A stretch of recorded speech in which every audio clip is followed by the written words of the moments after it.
Ladies and gentlemen, it is Sunday here at the America's Racing League, and you know what that means. It's time for the Big Grid Sunday Series today here at Paul Ricard. Not only is it time for just another round in the Big Grid, it's the big one. It's the finale. I'm Jack Mays, happy to be bringing you a broadcast of this series for the first time, along with Cormac Deloy, my wonderful, gorgeous broadcaster, bringing you all the pretty pictures, all the sights and sounds of Le Castellet, France. You join us already about 10 minutes into the qualifying session. That one's on me. I was a bit late, I'll be honest. But we're here now in the bronze qualifying. They have about 30 seconds left until their session is over.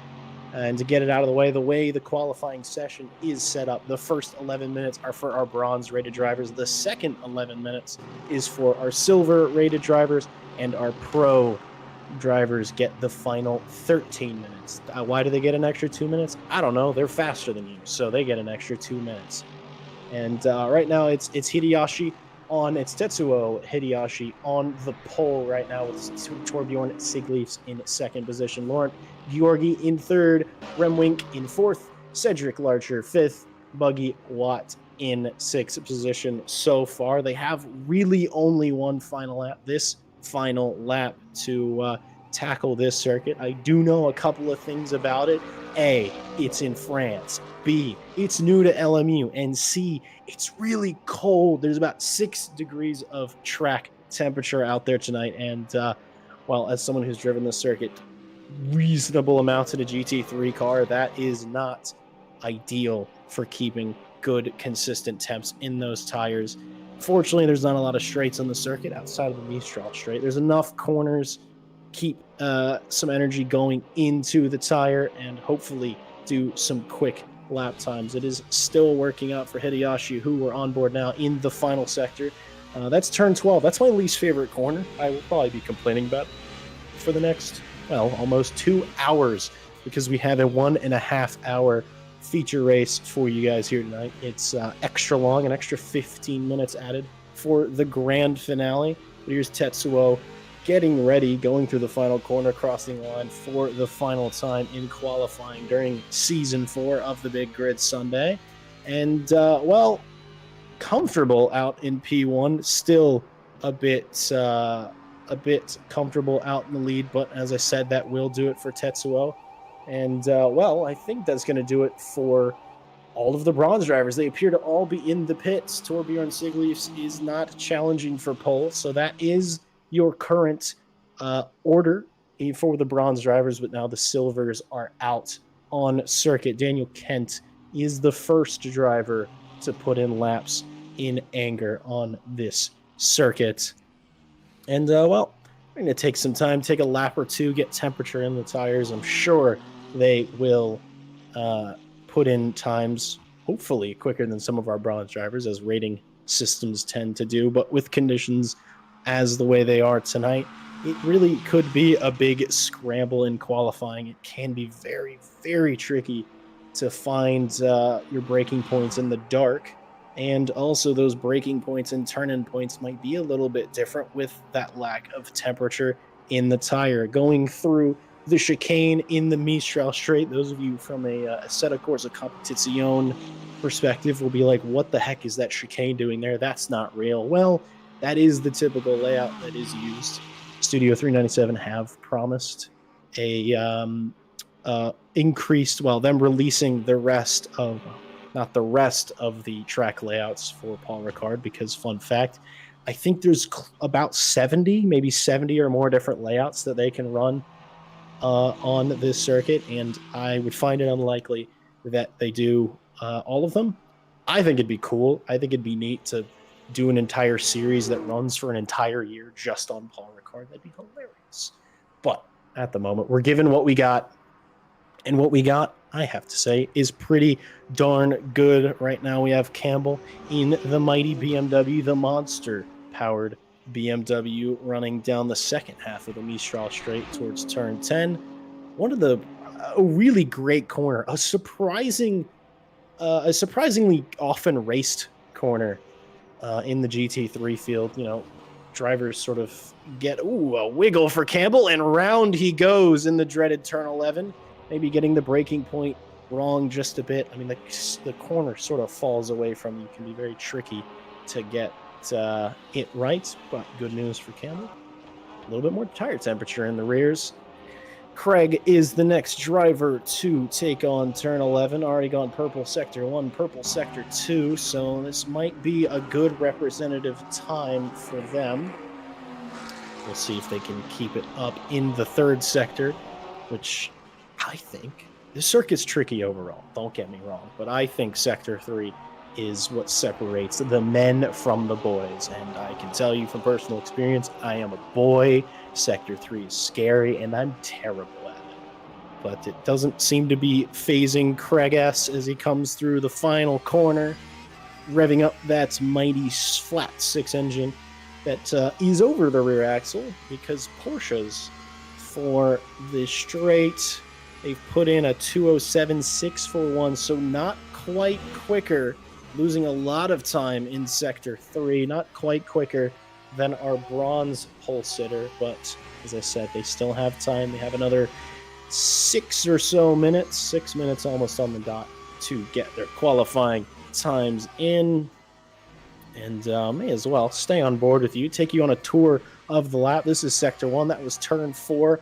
Smartly hooking up the tire on the inside of that curb. It can give you a little bit of extra rotation. This is turn 6. One of the most important corners on the circuit because it sets you up for the longer section of the Mistral straight. If you get it a bit wrong, well, you're going to lose pace down the straight and also set you up poorly for turn 7, in which case you might want to ride.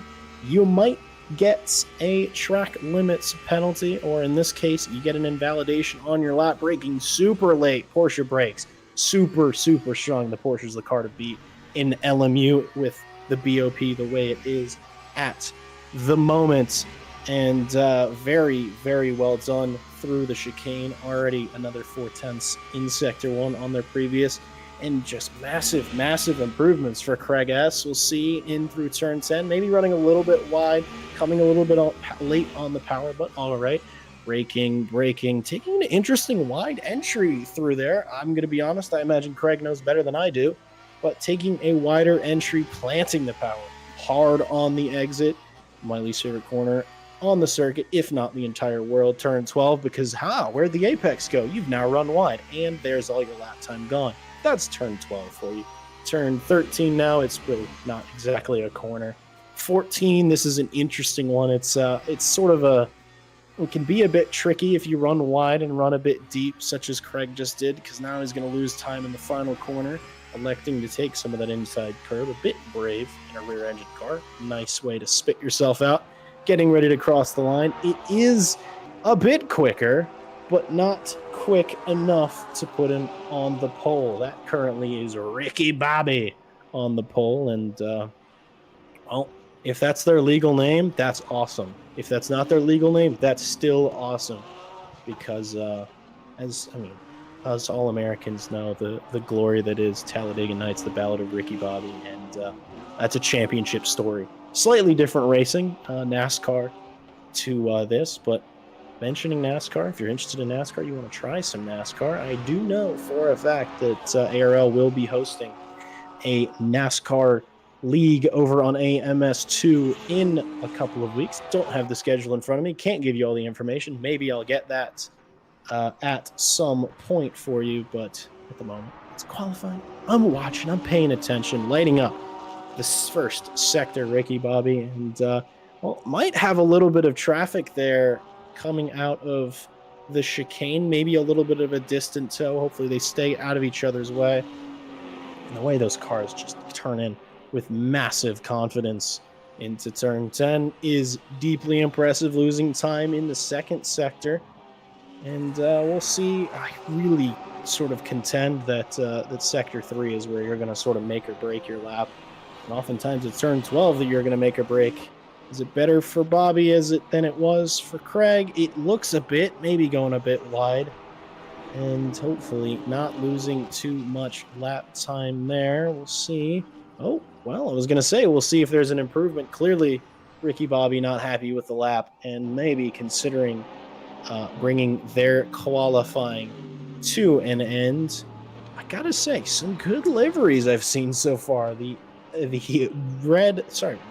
I'm colorblind apparently. The blue and yellow Goodyear McLaren, driven by our guy, our event manager. Talk to me, Goose. I wonder if they're a fan of Top Gun. Probably not related, I'm sure. Absolutely clattering the curb on the final corner and taking a run down. Will it be an improvement from P3 for Mr. Goose?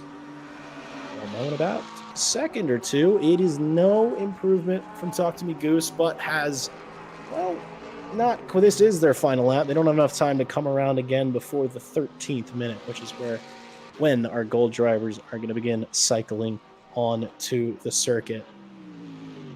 But good laps all around. It's really only 3 of the silver rated drivers so far that have managed to out-qualify Tetsuo Hideyoshi. A couple have sort of trickled in setting it up, but I think that just shows how good of a lap that was from Hideyoshi. I mean, it was 5/10 between themselves and the rest of the bronze field, and well, it's good enough to beat some of these other drivers. Campbell is the closest on the bubble that is Hideyoshi's lap. Very close indeed, 0.04 of a second. You could find that in a blink of an eye. Ooh, it's very squirrely, a lot of these cars, especially Campbell coming into turn 11. He's just sort of fighting the car all the way through. Lack of temperature, maybe just lack of circuit grip. Can't say I'm sure exactly what the circuit's at high grip. I just checked. So not quite all the way rubbered in, but still pretty good. It's not a green circuit is ultimately what I was getting at. But Campbell good in the second sector. Are they good in the third? The make or break final corner now. Not taking that inside curb, which is usually what I expect. I've seen more curb usage today than really I've seen around the circuit regularly. It is an improvement, but not enough of an improvement. Well, sorry, it isn't an improvement for Campbell. He appears to have qualified 5th overall, but 4th in class. Ricky Bobby, our current silver pole sitter, says he's on an outlap. I disagree. Well, no, apparently he is starting a lap, and I would recommend he pull into the pit lane, because if he gets caught crossing the line 20 seconds late, there may be a penalty coming his way. I don't know if it's something that gets served post-race or if it's just sort of it's all good. But so if Ricky Bobby can extend their lead, it might be worth it. If there's a penalty that comes, I would argue it's probably not worth it. It is worth considering for that, you'd see, he's on pole. Why would he need to improve? Well, it's because he could put a car or two from a higher, I was going to say he's not going to improve, but you could put a couple of cars from the higher classes, the higher ratings between you and your rivals, and that might make your race just a little bit easier. And our guy, Talk to Me Goose, is in the chat telling me it's just a warning at first. So Ricky Bobby's fine, I'm sure. He also didn't complete a lap, didn't end up throwing anything away in this race. And Torbjorn Sigleifs is impressed with my pronunciation. That might be the first time in my commentary career someone is saying I'm doing a good job pronouncing names. I am very famous for absolutely ruining people's names, and have petitioned in other organizations that they should have a suggestion box for how to properly say their own name, basically for me and some of my other commentators to not be entire fools. And Wally Johnson now might be the first one of our pro-rated drivers to cross the line and begin their qualifying here. And hopefully, if their ratings are sound, this might be one of the quicker laps we see and gives you a good idea of some of the pace of this car. I'm sure Johnson will end up improving over these next 10 minutes, get those tires, get greater heat soaked into the rubber. But for now, it gets you a feeling of what it looks like to take this circuit in anger. The BMW M4 GT3, as a reminder, used to be, in very recent memory, those of you who are very interested in BOP and what's going on and what cars are fast would remember that the BMW used to be the absolute king in the GT3 field, and generally across the board it was front engine cars were the quickest and pretty much have been the quickest for as long as I've been involved with LMU, maybe almost a year now, I don't even know. But now it's completely flipped on its head. In fact, it's the rear engine Porsche that's generally the most favored on any given circuit. Something I've noticed interestingly, if you look on the right side of your screen, Wally Johnson is driving around with a full tank of fuel. So not sure if that's a tactical decision, maybe forgetting to take some fuel out. Traditionally in a qualifying, you'd want to bring as little fuel as possible to slow down the car, or to not slow down the car carrying that extra weight. Liquids are heavy, and you don't want them dragging you around, but it doesn't really seem to be causing Johnson too much of a spot of bother. And my broadcaster reminding me that it could be a trick of the trade that people do where they have a full tank of energy visible, but what they do is turn down their fuel ratio, because ultimately you're taking a little bit less fuel, you're tricking the system, and it can give you a bit of an advantage. So it could be that there's only 20 or so liters of fuel in the car, but the car thinks that there's closer to 100. So that is a fair reminder and probably correct. A 2:07.6 is the first lap from Johnson. Those times will most likely, hopefully, come down. And for the moment, 8.5 minutes left in qualifying. And it's still Ricky Bobby, the silver driver, leading the pack. None of the prorated guys have been able to usurp that time just yet. Ooh, that was a lot of cutting in turn 3. I know that the track limits have been adjusted, and a couple of corner curbs have been adjusted since this circuit was released a few months ago. But, well, the time still looks like it stands. It doesn't look like it's an invalidation. Jace Wright taking every advantage, cutting every corner you possibly can. Ladies and gentlemen, racing is all about fine margins. And if the margin of, hey, I'm going to cut this corner and get 100th of a second, you take that free 100th of a second. And for any of the drivers that are listening, I saw something in a race just this past Friday that was interesting to me. It was somebody driving down the slow lane of the pit lane, because the pit lane is a little bit of a corner, to gain a little bit of time on your pit stop. Not recommending it, but I saw it, and I thought it was interesting, and it'd be cool to see it again. Because you basically drive through all of the mechanics toolboxes. They aren't physical objects. You won't actually damage the car. But I saw it, and clearly the driver that was doing it is somebody who is very fast, and if they're doing it, I imagine you gain time off. So consider during your pit stop, maybe drive down the slow lane if nobody's there to run into, and you might gain a 10th. I don't know. Can't say, but it's good to see a couple of Ferraris in this race, in this series, because I feel like it's a little bit of a sort of an underrated car at the moment. I was racing against one earlier today when I was doing the 4 hours of Portimao, and I was staggered by its straight line speed. Wasn't as fast as the Lamborghini, mind you, but it was staggering how quick it is, and it seems like it is a very quick car, but not many people pick it. Many prefer the mighty Porsche that Chase Jones is currently piloting, a racing driver that I'm actually familiar with because they were in the race that I was broadcasting on Friday. And believe it or not, well, I was going to say they won. They actually came second. It was a really, really good fight. And it's good to see. It's almost a little bit nostalgic seeing the Iron Dames Porsche. Well, for two reasons. A, because, hey, I know this car. I know what it's capable of. And B, rest in peace, Iron Dames. We've gone but not forgotten. Sorry that you can't afford to be in WEC, and that WEC is too expensive. Love that racing team. Love your liveries. Love your cars. Love your attitude. And Dave Mastillo being far too nice to me in the YouTube chat. I appreciate it. I try to be professional. We try to be reasonably professional. Both me and my compatriot have sort of a weird quasi background in broadcastings for TV and events. And, well, I shouldn't say quasi weird.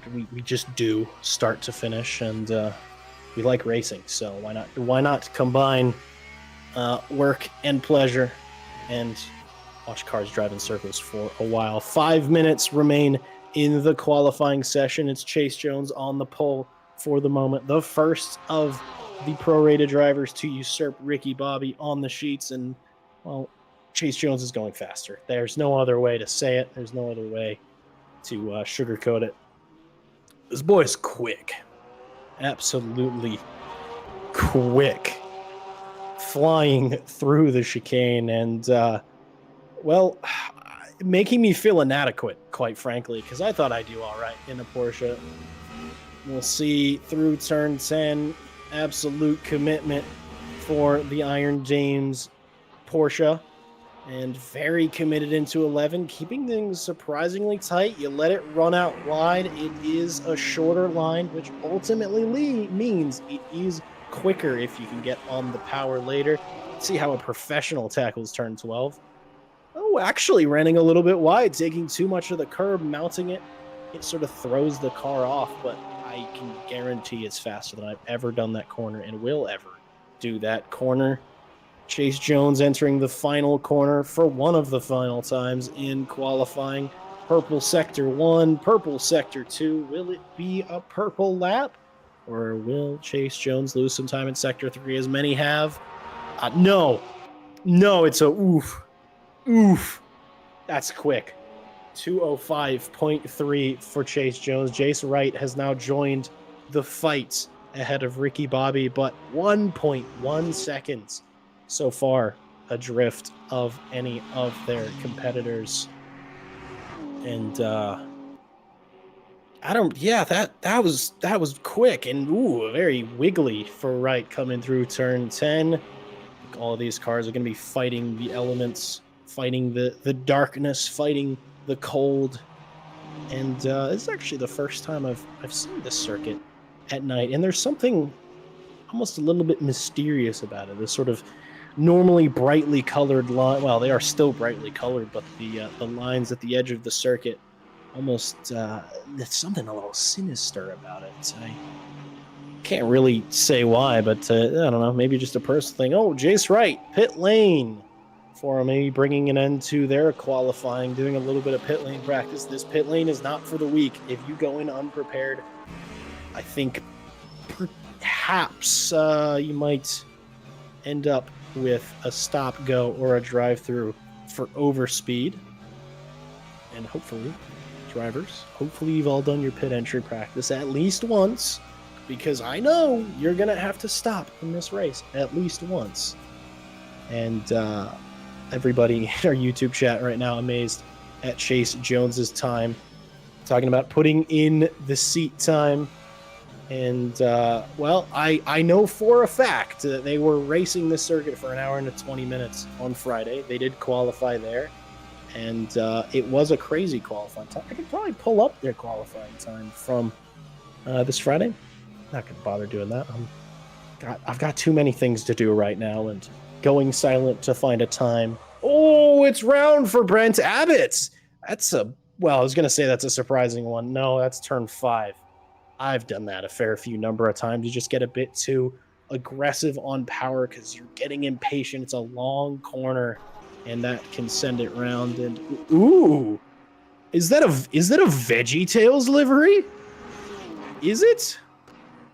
I don't actually know. That's not. No, it's a Crayola livery. I thought those were the VeggieTales on the back of the car, but I believe that that is in fact some form of Crayola livery.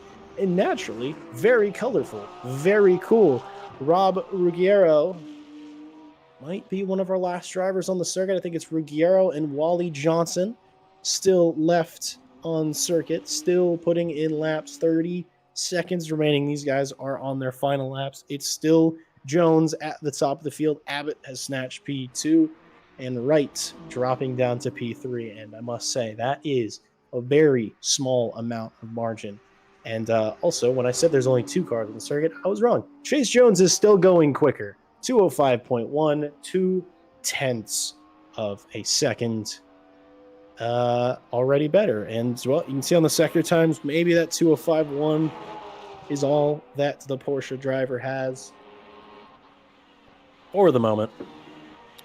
But, well, I think it's fair to say not under a whole lot of pressure in qualifying. And, little twitchy coming out of 11. Oh, it's just a bit of understeer from the Porsche. Maybe a bit quicker, though, through 12 than we saw. Twitch on exit, too. That car is on the edge. Maybe finally got enough temperature in the tire, or maybe not enough. But I think that's going to be pit lane practice for Chase Jones. Seems like they just got slowed down just enough. Excuse me. And Rob Ruggiero in the Crayola car, braking for turn 14. Let's see, do they take the curb of turn 15? Let's see. I've seen a lot of that today. Nope, it's a clean line through. Maybe a stab of brakes on exit, and one final run for Rob in this qualifying session. Oh, a good lap from Rob Ruggiero, taking it up. See, that's what I'm saying when I can't even say like the semi-easy names to say. I'm just butchering it all. But Rob up to P3. And, well, ladies and gentlemen, that's qualifying. Feels like that went by a little bit quicker than I was expecting. But, well, I was late. So please name and shame me as you see fit. And we should have our qualifying results momentarily.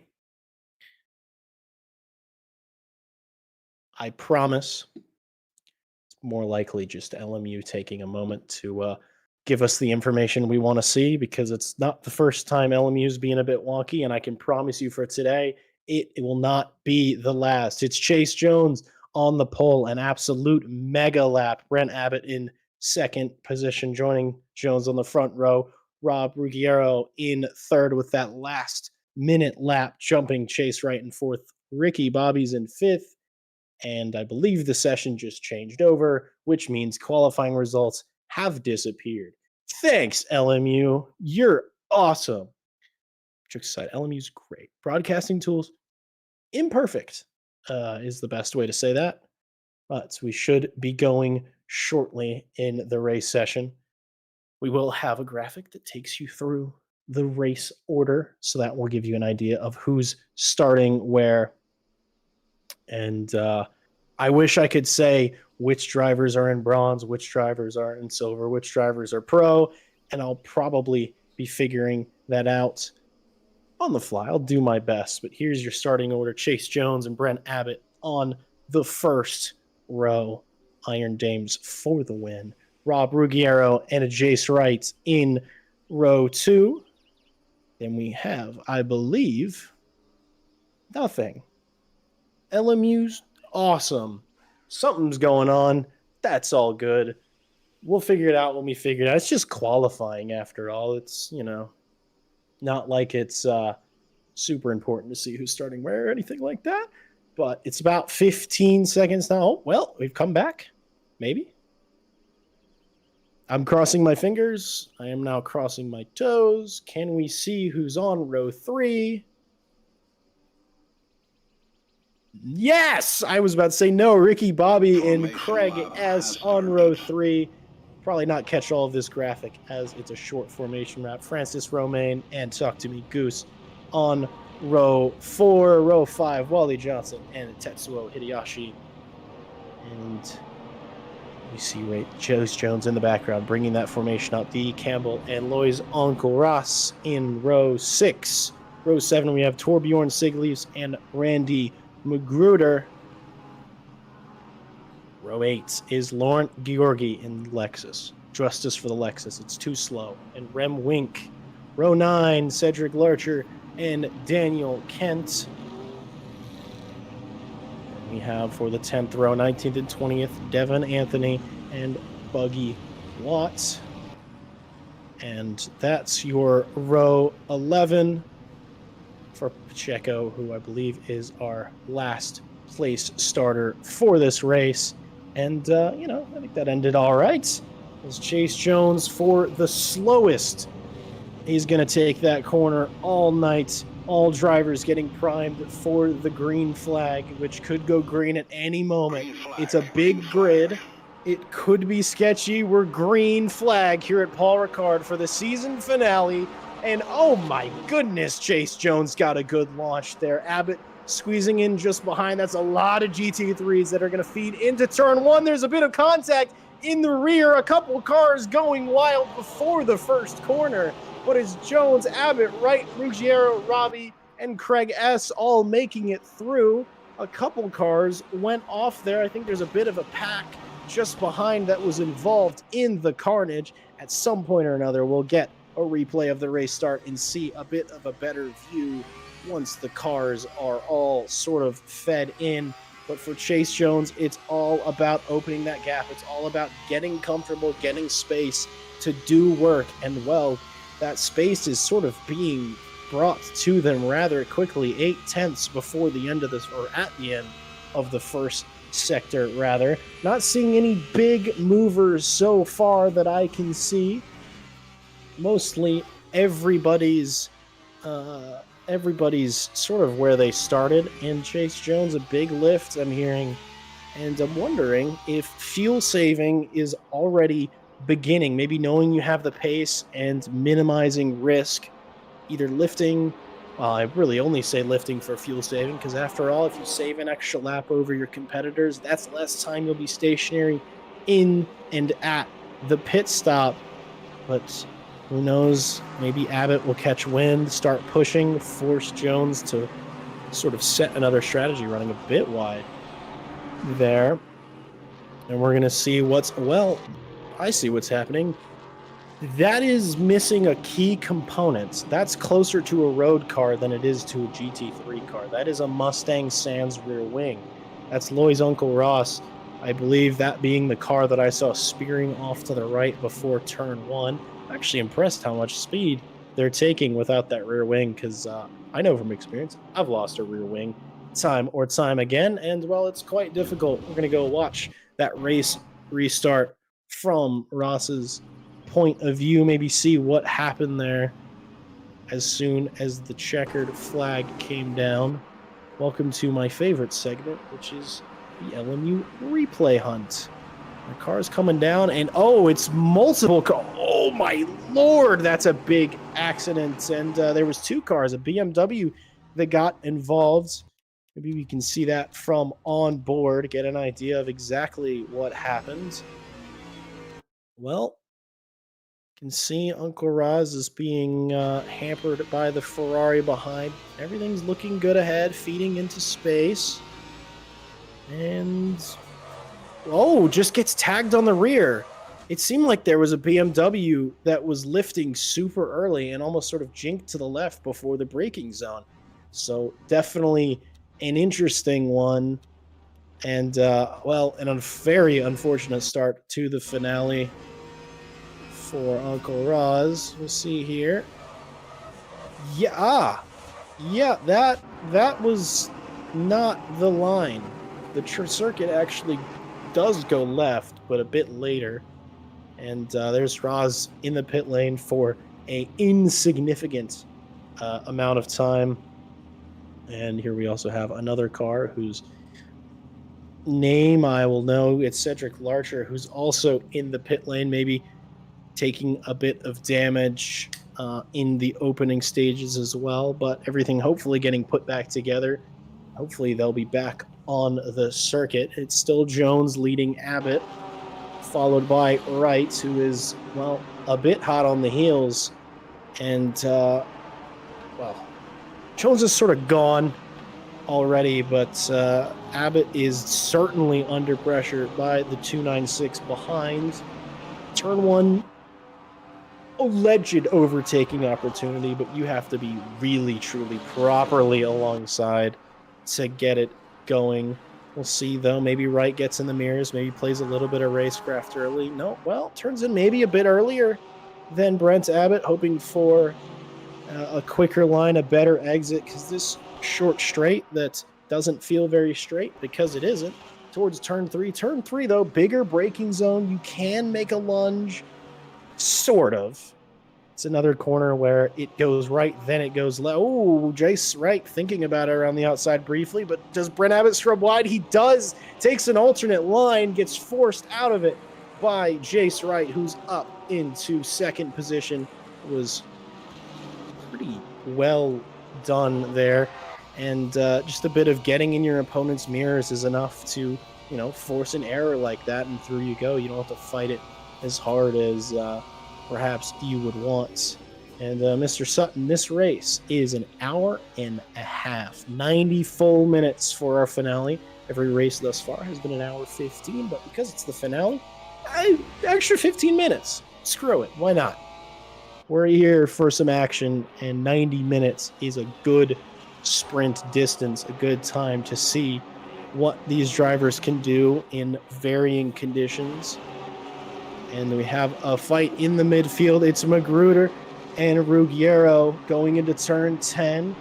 It's the Crayola car versus the Ferrari Rosso 296, as I'm going to start calling it. It seems to be sort of nip and tuck between them in the third sector. Overtaking in the third is not impossible. Nothing's... Oh, a big sort of slide for Ruggiero as he just sort of... Interesting. Parks it up for the moment. I'm wondering if it was some kind of technical issue, maybe had something disconnect, something not working, but that is a stationary BMW, fortunately off the circuit. But ultimately, if he doesn't get moving soon, the rest of this race is going to be an absolute world of hurt. Oh, they're moving again. I saw their brakes sort of stuck. They were in third gear. Rob Ruggiero fortunately getting going, but now down to 18th position. We'll see on the replay if we can determine what happened. And being informed, thanks to the wonderful people in the YouTube chat, that it was a wheel issue. So what I like to think of as the mechanical failures in sim racing, that does look a bit strange coming in. Yeah, just sort of stopping, hoping to get it fixed, and eventually does. But that is super unfortunate for the Crayola-powered BMW. But there is a full hour, 22 minutes to go, as now we're on board with Talk to Me Goose being attacked by the Ford Mustang powering Tetsuo Hideyoshi. We've got the Goodyear versus the Good Engine. I don't know. Good Engine in the Mustang, I guess. I don't really have a joke for that. But it is another car that I will say that doesn't get driven all that much, is the Ford Mustang. Don't know if it's entirely underrated. I have a feeling it's just a little bit slow. And the McLaren, on the other hand, used to be the worst car. Period. It was the worst GT3 car. A lot of people still drove it. A lot of players that didn't splurge a bunch of money on DLC. That's one of the few it's not a free GT3 car because you're still paying the $40 to purchase the game. But it's that, the Mustang, and the AMG Mercedes. The sort of free-to-play cars, mind you. And the McLaren now is very quick. Very good in a straight line, very good in the corners. It's one of those many mid-engine cars that seems to be doing well. You can see some of that straight line speed there, pulling away from Tetsuo, even with Tetsuo in the slipstream. Excuse me, I'm just all kinds of gassy this evening. But we'll see what it looks like once we get into the twisty stuff and off the straights. Jones now a absolutely commanding lead over Chase Wright, 4 seconds, and Wright pulling a commanding gap over Brent Abbott. But there's plenty of fights still going down in the midfield, lots of good action, some of which you're seeing, well, right now.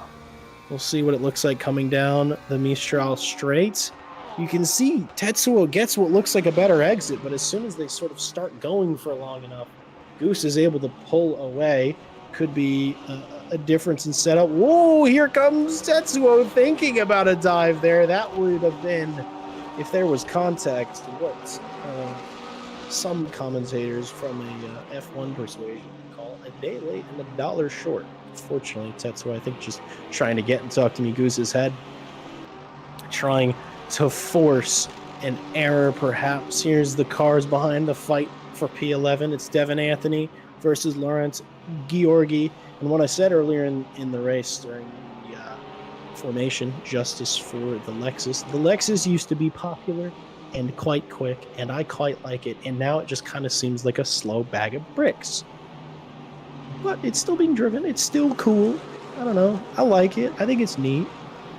But it doesn't seem to be the pick of the litter for sure. That is the Porsche. And, well, Anthony seeming to have the better of the... Wow, seeing the better of it, running a bit wide there through 12, on the exit of 12, rather. And this pack that's behind, it's 5 cars deep. And ultimately, if there's a mistake from anybody in the field, it might open up opportunities for cars behind. And Sigleafs is the next behind Wink and Campbell, all in a position to take advantage. If I was Anthony right now, I would sort of just ultimately, you want consistency. You don't want to make any mistakes. You want the cars behind you to start fighting. You want them to make the mistakes so you can take the opportunity to drive away. But it's still line astern coming through the first sector. And Georgi's getting closer, I must admit. And, well, the BMW behind is, that's Sigleafs there behind, is getting closer as well. We'll see what it looks like coming on to the straight.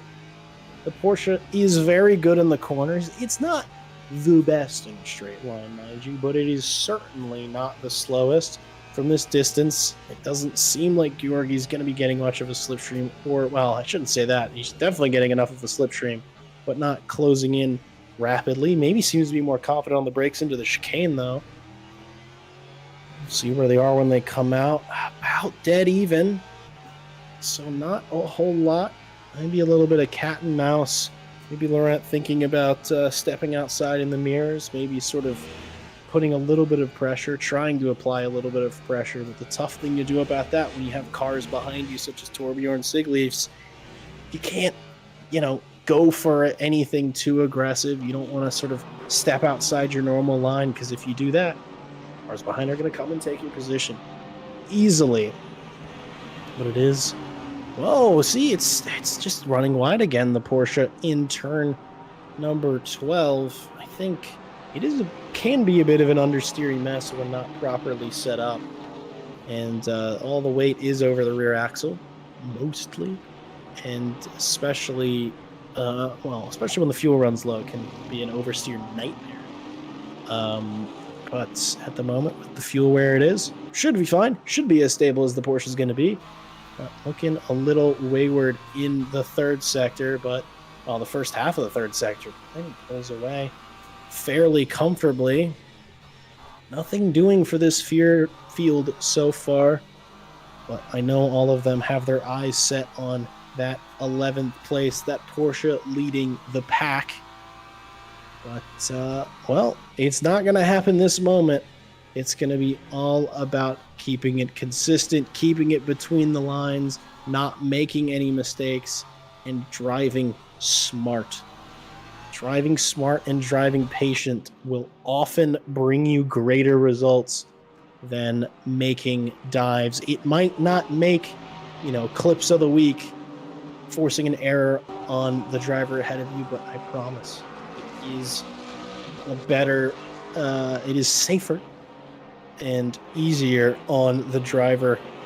Here's Hideyoshi still on the back of Talk to Me Goose. It's stalemates all across the field going through turn 10. The Mustang doesn't seem to have the speed to catch up. I'm wondering if it's just losing too much on the straights, because oftentimes, especially in GT cars, well, pretty much in any discipline, the most effective way, or one of the most effective ways, is you sort of know you're quicker in the corners. You get close enough so that by the time you get on the straight and get into the braking zone, you can go for a move. But the problem with following a McLaren, thinking about it in turn 14, that would have been something. I think definitely trying to apply the pressure now to talk to me, Goose. We'll see coming out of the final corner if he's close enough to do anything in one. The McLaren just has the straight line speed. It's just got to be so frustrating. You're like, I'm behind you. I should be catching you in the slipstream, but nothing doing there. I'm thinking about showing a nose, but just not close enough for Tetsuo Hideyoshi. Not having, well, maybe if he had Porsche brakes, be able to make that dive, but the Mustang not doing it just yet.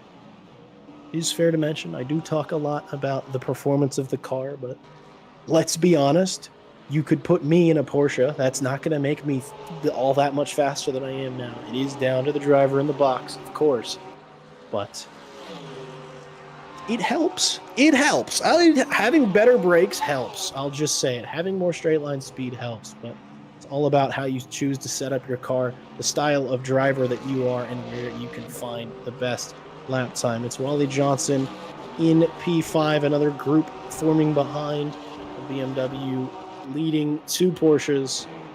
And, well, it's all sort of a bit calm at the moment. We are only 15 minutes into this race, and sort of nothing quite has gone off yet. We had the drama in the first, before the first corner, but other than that, maybe a technical issue or two, but everyone's finding their groove. As I say that, that's the commentator's curse, ladies and gentlemen. Rem Wink running very wide at the chicane, and we're going to see that on replay, figure out what occurred there for Rem Wink. That was very, very wide off the chicane. I'm interested to see how they ended up there. Maybe they went for an opportunistic move. It's hard to say. Nope, just getting a bit of oversteer coming over the curb and, running a bit wide. The blue lines doing what they do and slowing the car down. We'll see that again. Braking a bit late. Oh, yeah, catch that curb with a lot of steering lock. Unfortunately, keeps it out of the wall. That will save them a lot of grief in the race, for the race to come, ultimately, but then losing the position when coming back onto the circuit. So Rem Wink now down from 14th to 15th position. But it's, well, believe it or not, I think Jace Wright might be within a shout of chasing down our leader, Chase Jones. The gap hasn't really increased at all since the first couple of laps. Granted, their gaps have increased to the rest of the field, but Jones at the moment maybe just driving the right amounts of the right pace, controlling the pace, and Jace Wright could be doing the same. They could be running different strategies. One's fuel saving, one's not. One's considering taking tires, one's not. Who knows? That's pit lane talk, but we still got another at least half hour, certainly more, before the pit cycle begins. Here's the Lexus powered machine with its mighty V8 in the middle of this four-way fight for position. But it's all sort of very stable, very steady, very clean through the chicane. It is worth mentioning there are 3 different classes of drivers out there tonight, and I wish I could tell you off memory who's in what class, but as this is quite transparently the first time I've ever seen anything of this series occur, a bit outside my scope of ability. But Campbell, the driver who in qualifying was struggling in turn 11, showing a bit more pace than the Lexus driver, just about. Maybe.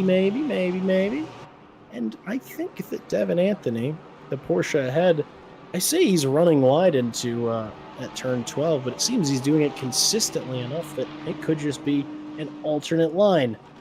Paul Ricard is a circuit that it creates alternating driving styles because of the uniqueness of some of the corners. Some drivers tackle it differently, and in some cars it needs to be taken a different way. And well, seems they're taking it a different way, and it's always good to see that. One of the many great things about motor racing is stuff like that, and getting to see that, and part of why I enjoy what I do as much as I do.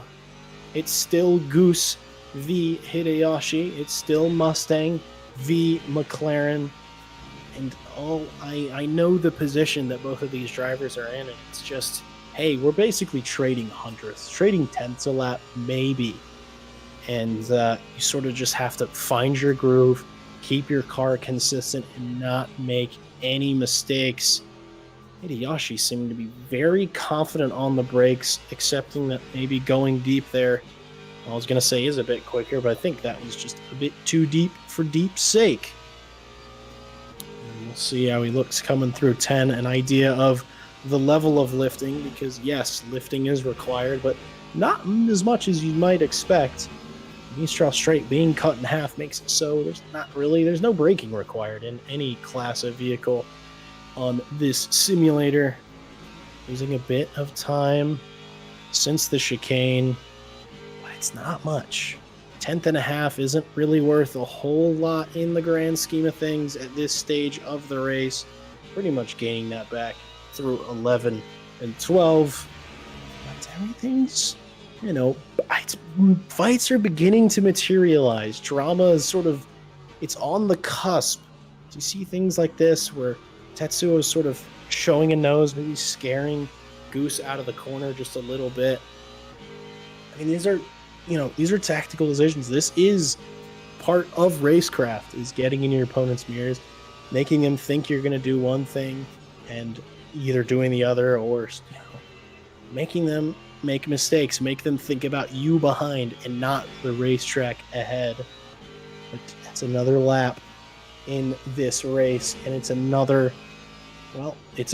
couple of corners at least for Tetsuo to be staring at the back of this McLaren. We're 11 laps into this race. We're 23 minutes, 22-ish minutes into the feature length.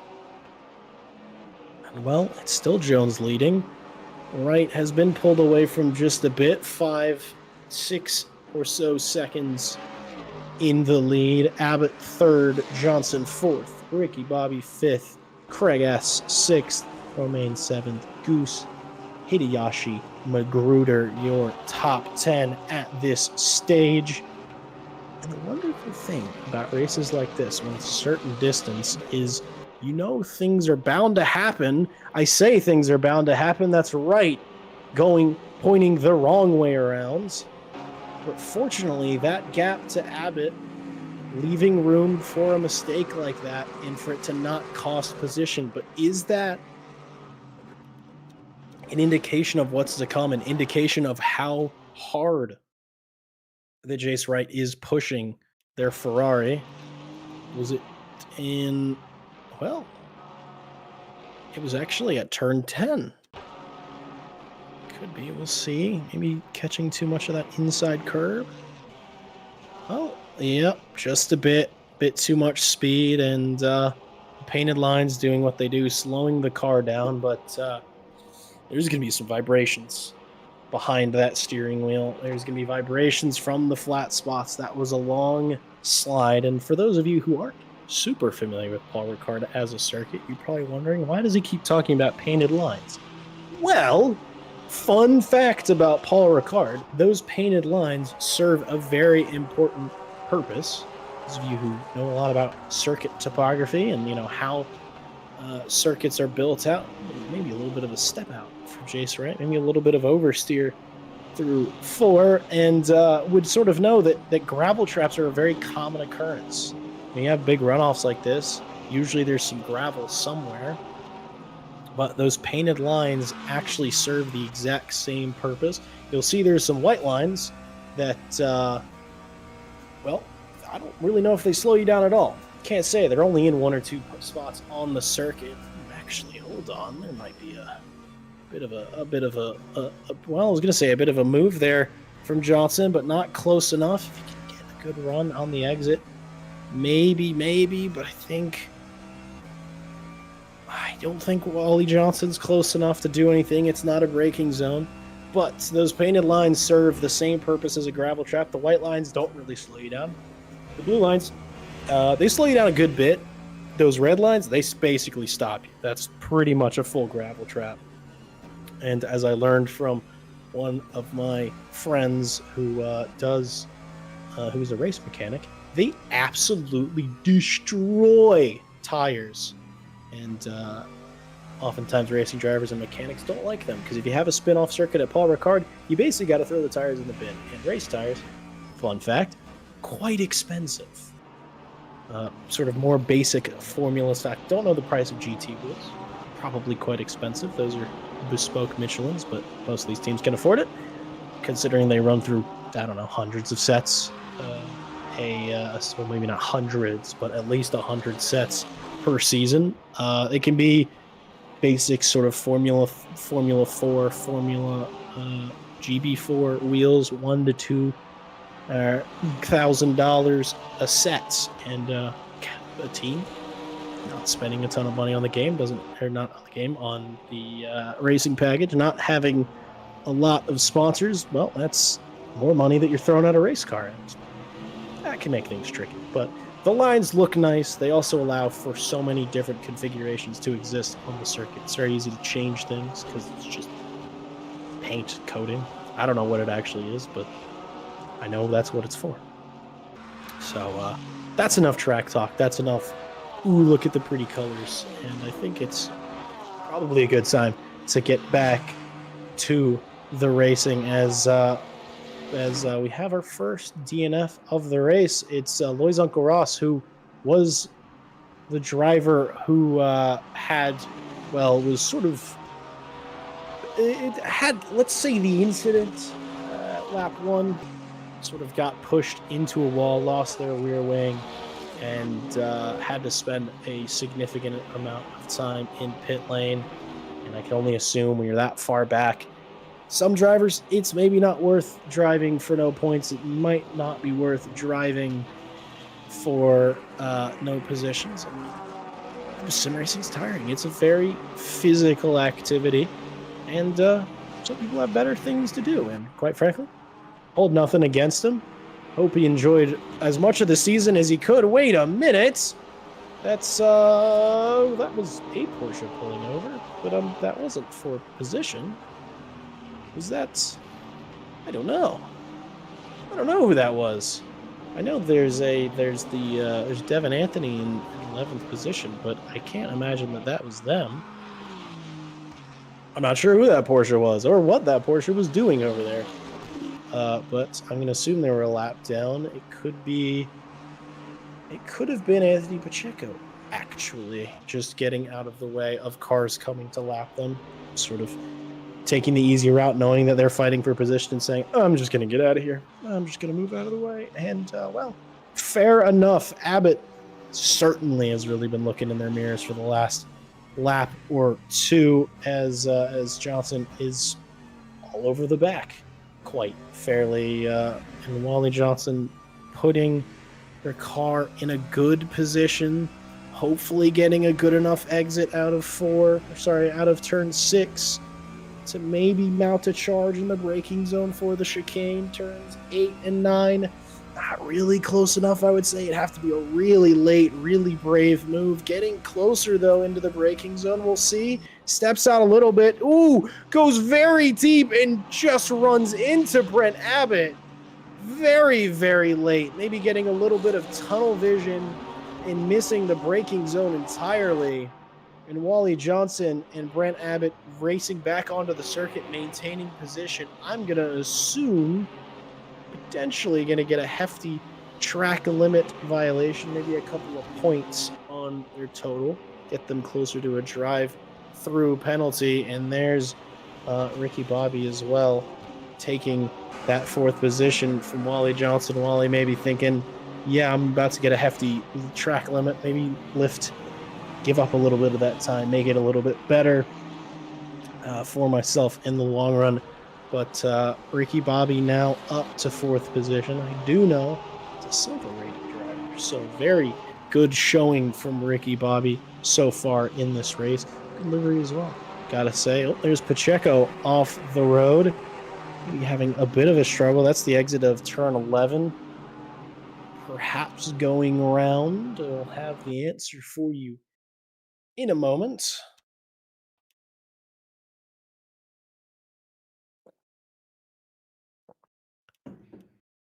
Good old replay hunting. We love it. See, oh, yep, that is going right where the circuit goes left. So we'll see. Pacheco coming through turn 11.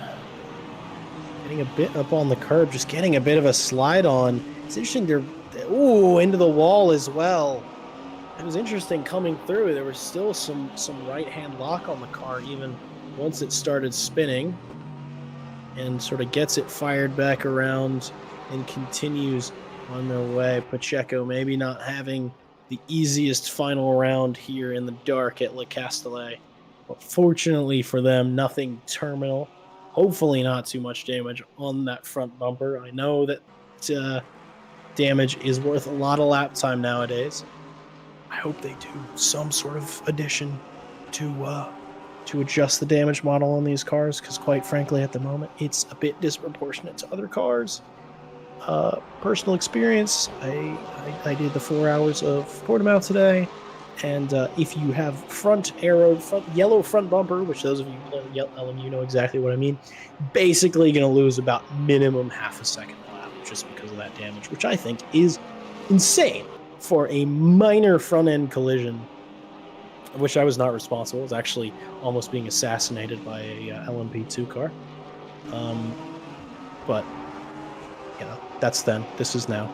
Anywho, damage is bad is the moral of the story, and that can cost you a lot of lap time every lap. Here's Campbell as close as he's ever been on the back of Anthony, but not a braking zone here.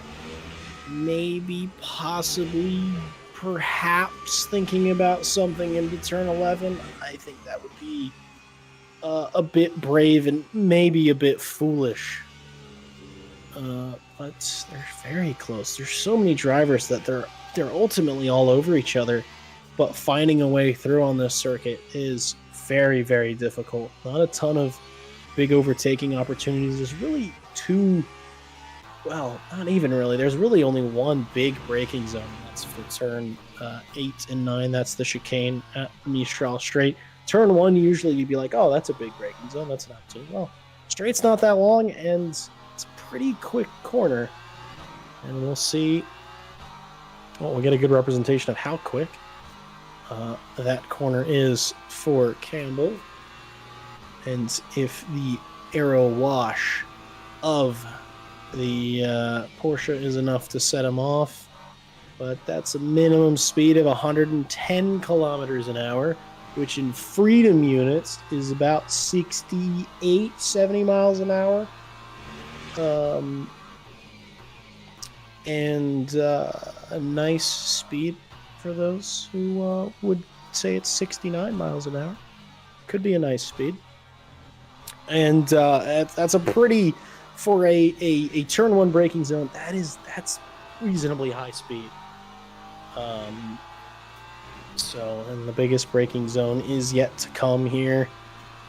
See what they're braking from in these conditions for Campbell. BMW is pretty quick in a straight line, maybe a bit quicker than a Porsche, especially when in the tow. Braking from 250, braking quite early, I must admit, and sort of, I think, braking a little too early. Lifting off their throttle a bit. You can see the trace on the right. Not quite hitting full brake pressure and staying on full brake pressure and sort of losing themselves time as a result. But behind them, they do need to look out because there's another BMW considering a sniff, running a bit wide out of 10 and running well through 11. That's Rob Ruggiero, the gap you're seeing. That's the car behind. While Campbell's been chasing down the Porsche, he himself has been chased by the Crayola Mobile. We know Rob's got good pace. He was running ahead of this earlier in the race before having a mechanical issue. And, well, thinking about sort of applying pressure in the final couple of corners. Gap's not too big. It's not too small either. Cutting that corner as much as he can. Maybe running over that curb just a tad. And, well, normally I'd say we're getting a nice view of the beautiful French sky. Well, I mean, it's kind of blackish, kind of grayish. Some stars are out, but it's not great, I'll be honest. That's night races for you. You get the shots of the cars with the headlights. You get the sinisterness of the darkness and the trickiness of spotting hard to see braking points when it's a bit dark. Here comes Ruggiero, maybe thinking about it in the first sector. He is going to set himself up well for turn 6 coming around. Now you force your opponent off the line. Maybe they get a bit squirrely. Maybe they run a bit deep. That's part of setting yourself up for the big braking zone. It's not close enough. He is closing quite quickly. But I don't think it's going to be close enough once they get towards the 100 board, the braking point. Hopefully Campbell gets his braking zone correctly this time. Does do. Begins to turn it round, but it's nothing doing that time around. But it is a cat and mouse game. Ruggiero knows that there might be an opportunity coming. Campbell knows he's got to look in his rearview mirror, but he also wants to overtake the Porsche of Anthony ahead. Meanwhile, Chase Jones out in the lead is out in the lead to say, and it's 17 seconds for the Iron Dames Porsche driver. Chase Jones, mind you, is well, it's basically a bolt of lightning got into a race car. That is our championship leader at the moment. And, well, I don't think it's mathematically possible for Chase Jones to lose the championship at this point. And, well, with this performance, it doesn't matter what the math says. They're doing very, very well. But the fight for the podium is still on, as Ricky Bobby's the next car to try and catch Brent Abbott. Brent Abbott showed some strong pace at the very beginning and the outset of the race, but sort of fallen back just a bit, maybe struggling with the full tank of fuel, struggling with the cold temperatures, but still reasonably out front. It is I was just checking the track temp. It's 5.7 degrees Celsius. Do I know what that is in freedom units? No. But what I do know is that's really cold for the surface temperature of a racetrack where cars are driving 180, almost 200 miles an hour around them. Abbott sort of using the opportunity now while Ricky Bobby's edging behind to, stretch his legs a bit, relax, calm down. Here you can see the changes for positions. There's a couple of drivers doing quite well, a couple of drivers doing quite poorly. Really, the biggest mover in the upper field is Wally Johnson, up 5 positions from the start. And Anthony's doing very well indeed, showing some good pace, leading the Ruggiero and Campbell around. Ruggiero, say 10 positions down, you'd be like, well, that's not gone well. What a technical issue in the race. Todd Tillery, though, another driver doing very well from the start and up a couple of positions themselves, but things are going well, I'd say, as we're just nearly entering 40 minutes into this race. And it's still Johnson chasing Abbott, knowing that there's a podium. It is strange. Usually you'd be like, for me, the goals are always top 10, top 5 podium. And being P4, being P5, being close to the podium, it's that carrot you need. It's just like, all right, I can drive a bit faster. I can do this. I can close this gap. I can get this podium. And, well, good news, bad news. You got plenty of time to either take it or give it up. You can see Brent Abbott there flashing the lights at the Lexus. And, well, that's not just saying hello. That's saying, hey, I'm a lap ahead of you. Please do you ever so mind moving out of the way. That is Buggy Watt moving out of the way. Quite frankly, I mean, you can't complain about that as far as treating lap traffic. Sometimes you have to work a little bit harder than that. But, I was going to say, you usually have to work a bit harder than that. Buggy Watt impeding Ricky Bobby, maybe just a little bit coming back onto the circuit, a bit wayward by the Lexus. But giving up that position, leaving the circuit yet again, and getting it going. Overdrive powered Lexus there. Well, it's a V8 powered, but maybe that V8's got an overdrive. Those of you who don't know what an overdrive is, it's a thing that older cars have, older automatic cars have. It's like a cruising gear. It just knocks it's kind of like an extra gear for when you're on a highway. And it feels cool to say, I'm going into overdrive. Never owned a car with an overdrive, which I feel like is a problem, but also most of my cars have been manual, so I choose what gear I'm in. Thank you very much. And I will say, Goose has caught Romain here. Talk to me, Goose has sort of been hampered by Hideyoshi. Oh, well, talk to me, Goose has overtaken Romain in a sudden and, well, kind of strange mistake there, running a bit wide in turn 6 and just sort of giving up the position. Tetsuo Hideyoshi getting through as well, and I don't know if that's good news or bad news for Goose, but maybe he was hoping to put a car between him and Tetsuo, because these two have been going at it the whole race. Tetsuo going a bit deep, and Romain probably thinking, I'd like those 2 spots back, and if they start battling, it's good news for Goose. He could begin to walk away. And I'm just going to take a look at YouTube chat, because there's been a lot being said. Devin Anthony, quote unquote, died, but seems to be back moving again. We'll figure out what's going on. I'll take a look at the YouTube chat. It just appears that Leon and our good buddy Ted, whose graphic is yapping. They're just chatting. They're enjoying themselves. And I'd just like to point out, Ted, if you'd... Oh, here's what happened. Let's see. Is it 6? Oh, and that's late. Very late into that corner. Usually you'd expect something to go around a little bit earlier.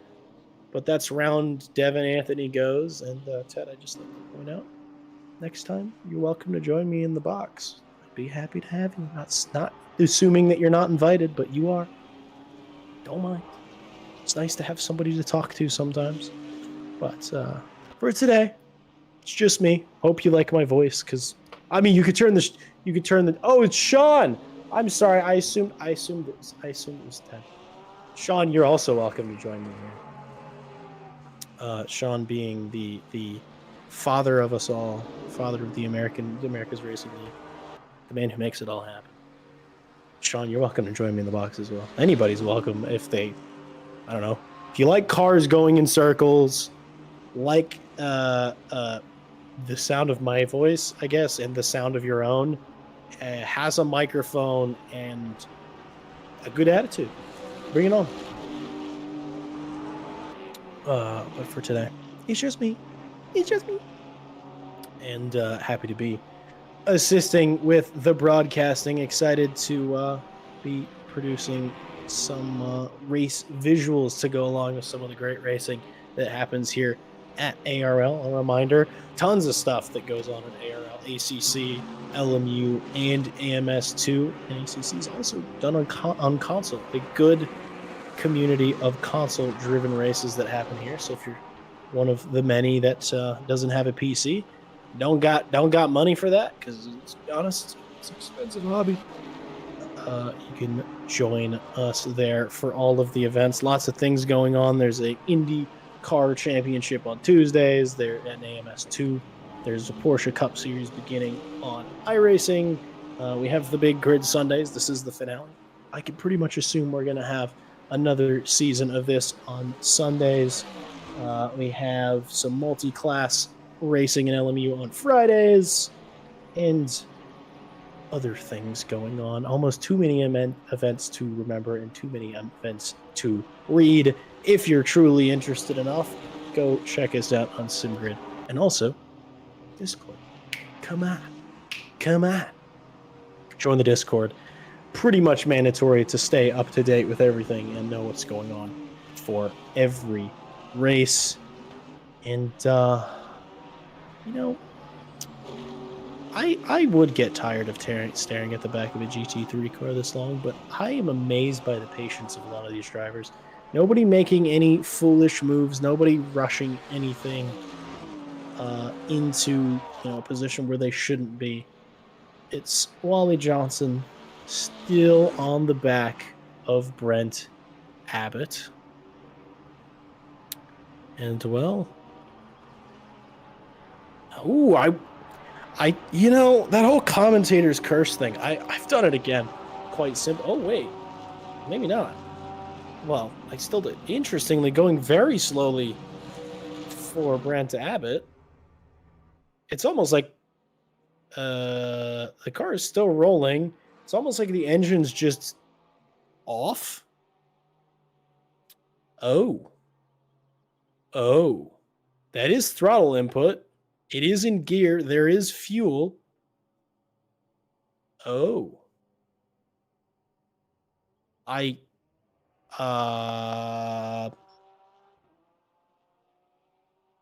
Huh. I don't really have anything for this. This is a new one for me. I've never seen this happen before. We'll see on the replay if maybe there's a moment where the engine just sort of cuts out because there are mechanical failures simulated in LMU. You can blow your engine, but usually well before you blow your engine, you'll be seeing oodles of smoke before the engine gives way. So coming through turn 6, everything seems fine. There are revs, there are engine, there are gears. Coming down to the chicane. Everything's still fine. 5th gear, good.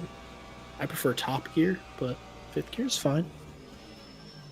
And it just sort of gives up here. You can see there's no more throttle. It just weird. Heartbreak is a better word rather than weird. But that is absolutely heartbreak for Brent Abbott. He was doing exceedingly well in the podium position. Started 2nd, dropped back to 3rd. And, the engine just sort of stopped being an engine. Not sure about that one, and maybe we'll see. We'll hear about perhaps why that happened, but that's so strange. I've never seen that before. Abbott's officially parked up now, officially DNF'd a bit over halfway into this race. And, it's good news for Wally Johnson. It's good news for he's on the podium, and he didn't. I would say didn't have to fight it. He absolutely had to fight it. He fought it for about 40 minutes, and eventually was given way. I like to think that Wally Johnson pushed Brent so hard that he managed to blow up his engine, but I'm not really sure if that's possible in that manner. But I don't know. Perhaps I'll look in the Discord chat, see if I can find an answer for what's going on. If you do want to join the Discord, Ted, I'm correct this time. I know it's the right guy. It's got his name on it. Let's post a link in the YouTube chat. So check us out there. I'm going to take a quick peruse and see if I see anything from Brent in the chat. Nothing at the moment.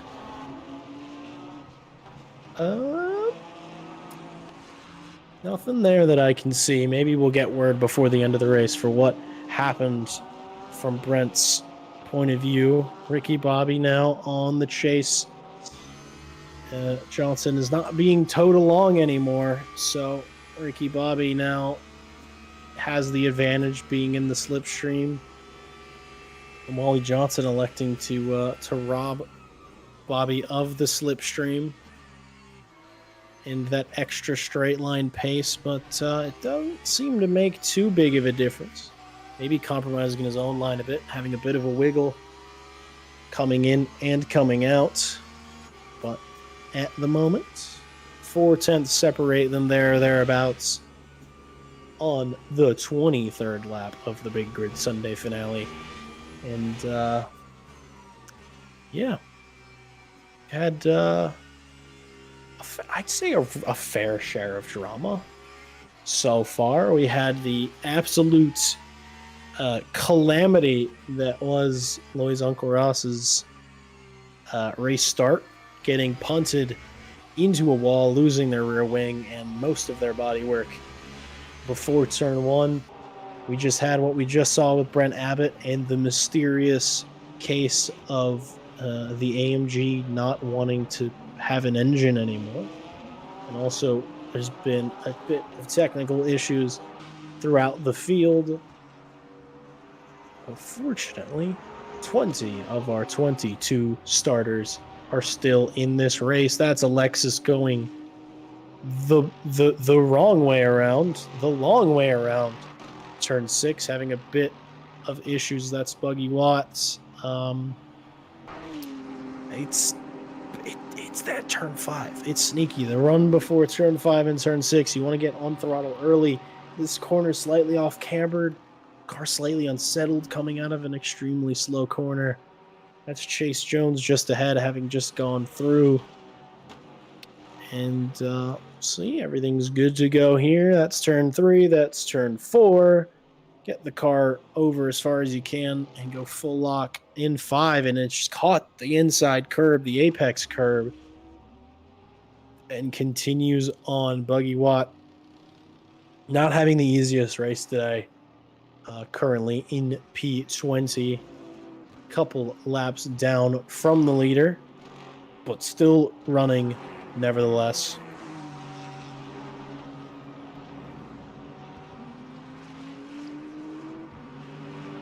.37.5 minutes remain in this race. We're almost to 2/3 distance. Is Jones leading out in front? Jace Wright still holding on to second position after their spin earlier in the race. And newcomer to the podium, it's Wally Johnson after Brent Abbott's mysterious engine disconnection. Ricky Bobby's in 4th, and Craig S. rounds out the top 5.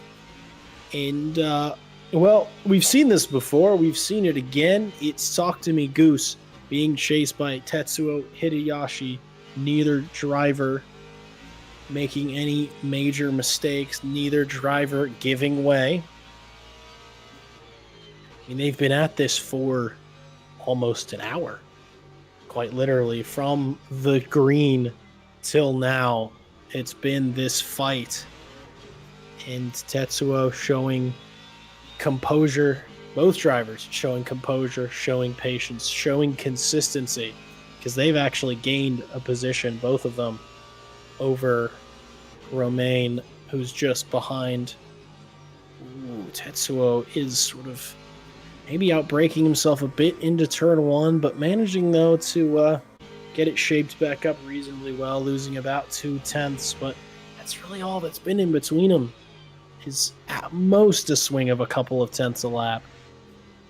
And no big opportunities have shown themselves. This is a good representation of how different two lines can be between a driver, but ultimately they end up driving the same pace. First couple of cars coming down the pit lane as Laurent, Georgi, and Campbell having stopped. And I believe we thought that Romwink was in a spot of bother, but turns out completely fine. It was fine. Remwink is just chilling on the Mistral Strait. And these two drivers, Campbell and Georgi, were fighting for position, jockeying each other. They managed to come in at the same time, so no strategy, no under or overcut for either driver. They're just going to stay on their plan and begin to cycle in. I assume we'll start to see cars trickling down the lane for the next couple of laps. Some drivers may be electing to save a bit of fuel, having a lap or two extra above the status quo, and but no drivers electing for a 50-50 strategy, as I like to call it. Here's Goose coming down into the pit lane. Craig S. also drove in. That does release Tetsuo Hideyoshi for an overcut if Hideyoshi can put in quick enough laps before pitting. There may be a position change, and what a way to do it. You chase a car for an hour, you overcut them. On strategy, you go a bit longer, and well, you can very often manage a move that way. LMU is interesting in the way that overcuts, well, I'd say generally in sports car racing, overcuts tend to be favored versus an undercut. That being, if you go longer, you use more fuel in your tank, and you don't need a full tank of fuel next stop, you are stationary for less time. You spend less time filling the car up with fuel, filling the car up with energy, and you could gain a couple of seconds that way. So we'll see what happens once Tetsuo enters the box and comes back out again. Talk to me, Goose is still in the lane, should be cycling out very quickly. And hopefully, other key is not running into any traffic. Goose comes across any cars that he has to fight for position. He may, in fact, lose more precious time to Tetsuo. We'll see if he decides to come in the pit lane. We'll see if the 333 car is desperate for some fuel. That thirsty V8 motor in the front of that Mustang is not the most fuel efficient, but the virtual energy program doing the job to make it so cars can go reasonably the same distance without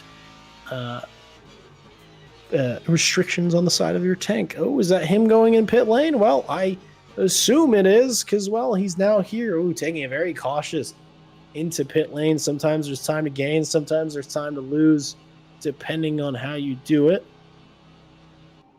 But the Bear Carbon Mustang pulling in for service, and, well, seems to have company. Good enough news. That's Romain, who was the car behind, pulling in behind. We also have Jace Wright and Wally Johnson in pit lane as well. Now back with Talk to Me Goose behind the leader, which, well, the leader is making their way. Leader being Chase Jones is making their way through most of the field, having lapped, well, half the field in an hour, which is an amount of pace that can only be described as dangerous. A dangerous amount of pace. Here comes Tetsuo Hideyoshi, that slow 60 kph drive towards pit lane. He is released. That is, well, that's Craig S. out in front. And wait a minute. Talk to me, Goose is nowhere to be seen. Very, very impressive work. It could be taking less fuel. I'm wondering as well if Goose took tires. It is a 12-second loss for taking tires. And, well, Talk to me, Goose is coming through turn one now. It's only just come through turn one. That's an enormous margin of an undercut. I'm almost unsure of how Tetsuo managed that, but fair enough play. It could be tires, it could be the overcut on fuel, but I think there's more to it than that. I'm wondering if Talk to Me Goose had a bit of damage that they opted to repair. Here's Ricky Bobby out from second position, and our leader still yet to have stopped. We noted that they were fuel saving at the beginning of this race, and I'm wondering if they've been fuel saving the whole thing. And I'm curious to see how many laps they can get as they're making their way now through more traffic. I'm stepping out of the way, saying, oh, sorry, that's a pink Porsche. Get out of the way. There's Talk to Me Goose in the background. And very, very, very tidy bit of strategy work from Hideyoshi. And the using of the fine margins to create opportunities on the racetrack. Racing is fine margins. You use every centimeter of tarmac you can. You use every minutia of fuel in your engine. And, well, if you do everything right, you get to go home and you get to gain positions. Chase Jones, one of the few to not have stopped, along with Devin Anthony and Torbjorn Sigleifs. They clearly doing well on fuel, not using them as much as the rivals, and it will pay dividends in the pit stop. That shorter stationary time, gain some race time on the rivals, and Anthony comes in as I talk about that he was staying out. You can see the gaps now, 90 seconds currently to the lead of the race. And well, speaking of opportunities in pit lane, Ricky Bobby is now in second position. He's managed to jump Wally Johnson and jump Jace Wright. I'm going to assume Jace Wright took tires. I know he had a lot of well, he had a big spin out of turn 10 and certainly wanted to maybe get rid of the vibrations in their race car.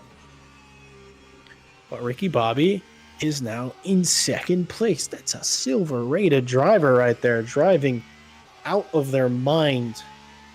But it's still 28 minutes. There's still time on the clock. They're still driving. There's still circuit to be driven. Lots of laps remaining. And with this effort from Ricky Bobby, almost guarantees a championship victory in this season. And well, our buddy Tetsuo Hideyoshi, if my math is mathing, which it occasionally does, he looks like he's secured his spot at the top of the field in the bronze category. So no fighting, no more championship battles to reasonably be seen unless something dramatic happens in the final 27. But not praying for that, not wishing for that. I'm just saying, you know. And well, I think we're getting news from Abbott that well, he doesn't know what happened.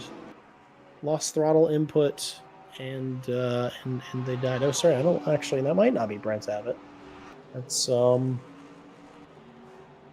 well, not sure who. They're referring to themselves as Stallard 22. I don't see a Stallard in here, so I'm confused. But that's okay. That'll get sorted. And I'm gonna guess that that's Brent Abbott there. And we're not sure what happened either, if that is the case.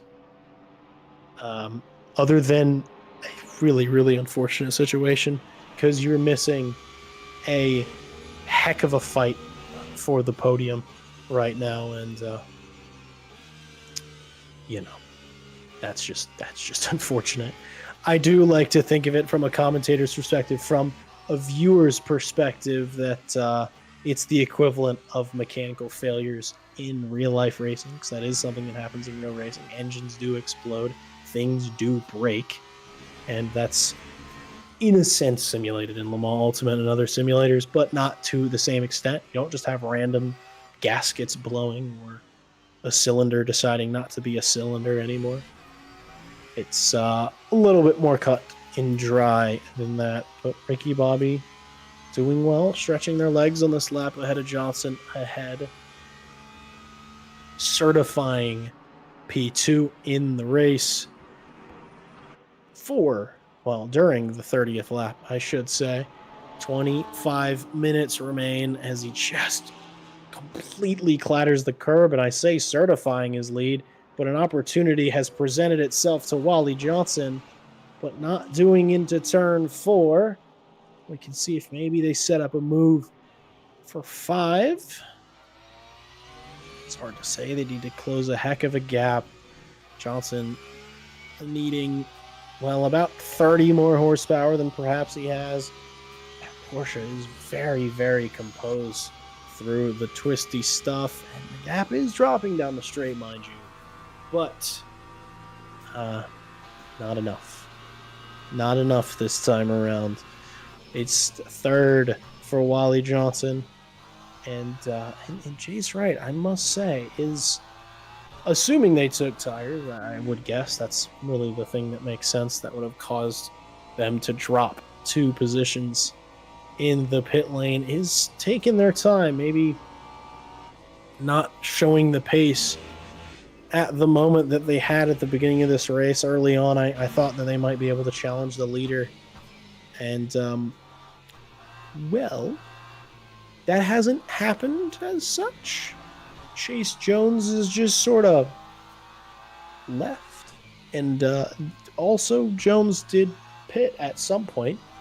Didn't see when, but I do know that the gap is no longer 90 seconds. It's 35 seconds, which is, I would say, equally as impressive. Once you get beyond, 20 seconds gap, it all kind of feels the same. Unless you're lapping the entire field. That's a whole different scenario. A couple yellow flags drifting here and there. But nothing prolonged, only brief yellows. How I pray for the day when they add full course yellows and safety cars to this game. I think it will be cool and neat. This is almost putting me in the mind of the battle between Hideyoshi and Talk to Me Goose. And they're trading, tenths, hundredths. Oh, it's a slide for Ricky Bobby at the exit of 5, or the exit of 6, excuse me, opens up the, oh no! Oh my Lord! Oh, it was Ricky Bobby who had the slide. Then it was Jace Wright who was tearing on by and just came into the back of Ricky, causing a massive, massive collision for the front runners. And Ricky Bobby certainly having damage on the car. And, well, that all happened a bit quickly. And we're going to see what that looked like from other angles. That was huge. A very big misjudgment, I think, from Jace Wright. It's coming into the double right, as it were. It's maybe a bit of a wiggle coming through. Just getting caught up on that curb, having a slide, having to brake the car to slow it down. Jace Wright doesn't slow down, comes through, just hits the back of Bobby into Wally Johnson. They both go into the wall. Jace Wright slowing down, hopefully letting most of the drivers through once it comes down to it. And it is interesting that Wally Johnson slowed down as much as he did, maybe thinking that that Bobby was going to take back the racing line, didn't want to cause any contact. But you can see he's lifting there, and suddenly is backwards. Suddenly there's a Porsche in his bumper, and it isn't it isn't as big, nearly as big of a hit as it is for Ricky Bobby. We're on board with Jace right now. See it from their perspective. You see the two rivals slow down. Keeps his foot planted, maybe thinking about a move, and he lifts, and it's very close margins. Barely tags the rear bumper, but does, and it's not great, if I'm honest, and just bad luck for. It's not even a that big of a tap either, but on the rear quarter, such as that in a rear engine car, that's going to throw the weight around, and all drivers continue. But it has shaken up the top five just a little bit. Craig S. being one of the drivers to sweep through and snag a position from Ricky Bobby, who's down to fifth from second place. And Wally Johnson taking second amongst the chaos, getting going a bit quicker, getting a luckier bounce off the wall than Ricky Bobby, and continuing going, fortunately not having too crazy of damage. I've been impressed that Ricky Bobby doesn't have damage that would cause them to enter pit lane. If I were to put my tinfoil hat on, I would assume that maybe damage is not set to full in this session. I don't know. Can't say. I also could just be wrong. And he does have bad damage, but Ricky Bobby is just great at handling it. Can't say for sure, but it is a bit calamitous for the Porsche driver, who's shown really good pace, really good composure. And, well, the worst has happened through. I mean, they put themselves in a tricky situation, thought maybe they would lose a single position because of the slide, and ended up losing 3 positions instead. We'll see their steering wheel now, because I would assume they have suspension damage. But we'll see if it's tracking straight. Well, it's not a straight yet. It looks like it's tracking pretty much perfectly straight. Bit surprised, if I'm honest. But, I was going to say all good. All is not good. All is better than it could be. It's never a good situation where your race result is sort of tampered with in that manner. But hopefully, Ricky Bobby, definitely straight on the wheel. No suspension damage, perhaps just some aero front and rear. You can sort of see it popping in and out of existence. I've noticed since the 1.2 update on LMU that they changed the visual damage model to make it feel more realistic, but the way that that's worked out with the custom liveries is they look a bit wonky. Here's Wright chasing down Johnson, sweeping through. And could it be on pace? Could it be because of the lack of damage on Jace Wright's vehicle versus others? Not sure. I can imagine that a penalty will be coming Jace Wright's way post-race. So their job now is to put the pedal through the floor and get as much of a gap as they can in order to limit position losses up to P2 for the moment. Perhaps Johnson can mount a charge later in the race, but it just doesn't seem that car has the pace that it once has moments ago. But, well, that's racing, I suppose. It's been a topsy-turvy race for some. Jace Wright certainly has seen the good, the bad, and the ugly from behind the wheel. Wally Johnson, same deal, such promise for the 555. Everything's gone pretty well for Craig S., showing pace and also just being in the right place at the right time.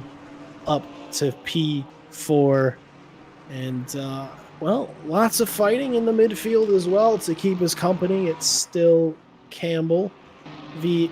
Georgi, but I will say, since last we looked, since they were in the pit box, Campbell has actually overtaken Georgi, if memory serves.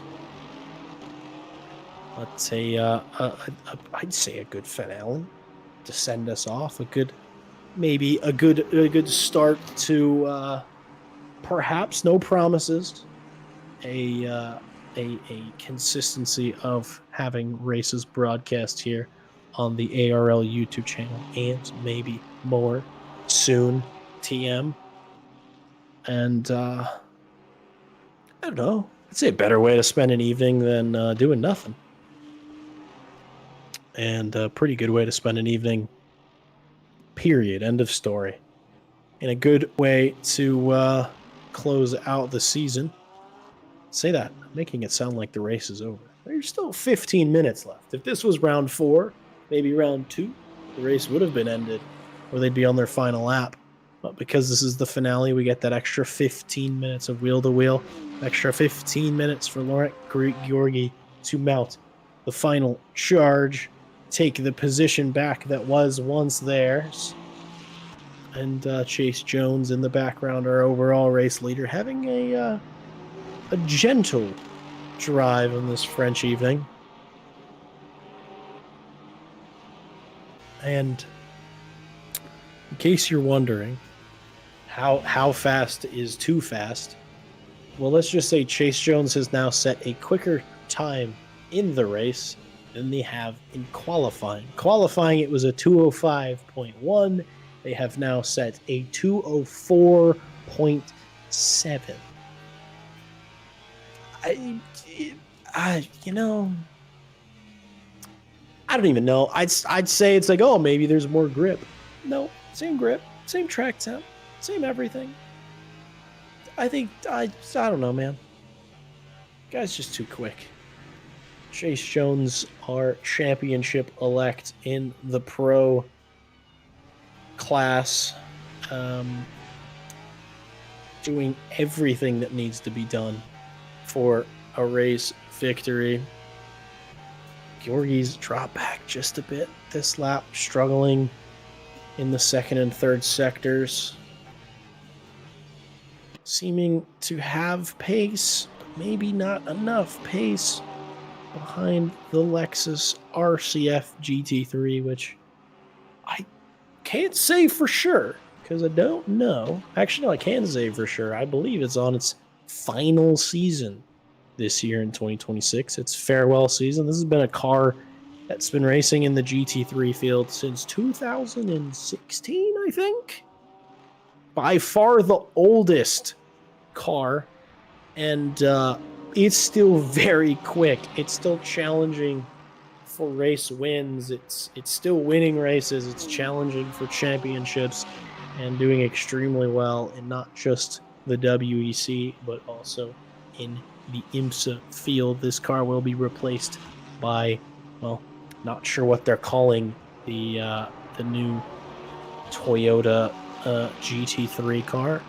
Well, other than calling it a Toyota versus a Lexus, unless they rebadge it as a Lexus. I don't know. I can't say. Don't work for Toyota's racing division. It'd be cool to work for Gazoo, though. I'd be down. If anybody's listening that works for Gazoo, I'll help. I'll drive a car if you want. I mean, if I must. And not only that, is the Lexus leaving us at the end of this next season, the Lamborghini Huracan GT3. The Lamborghini Huracan Evo 2 GT3 will be leaving us. The V10 will be leaving the scene, replaced by the Lamborghini Temerario GT3. It's gone through testing, and I don't think it's been confirmed, but I'm pretty darn certain that program's going to get kickstarted next year. And I really like the Huracan. I like its V10. I like its noise. It's the best sounding GT3. If you disagree, right, I don't know. You're wrong. Your opinion's wrong. Vitengo Burt is all I can say. And, well, Mr. Goose is back under pressure. I think if there was an award for the most anxious racing driver, it could be to Talk to Me Goose. They've basically had another car on their bumper since the green flag.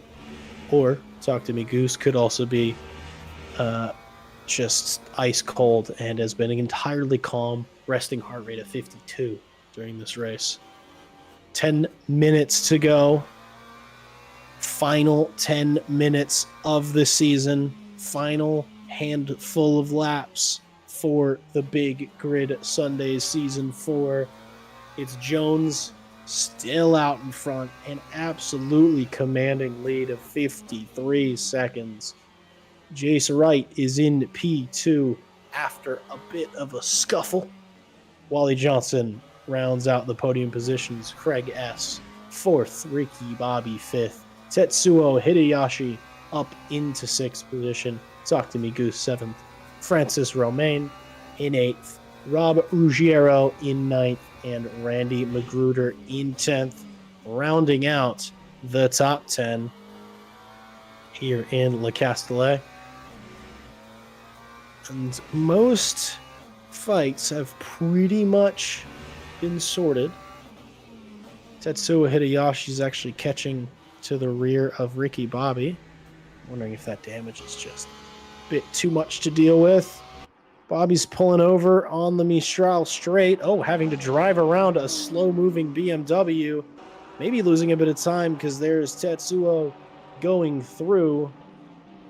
I think there might not have been suspension damage, but there's enough aero damage that the once super speedy Ricky Bobby has lost a bit of pace.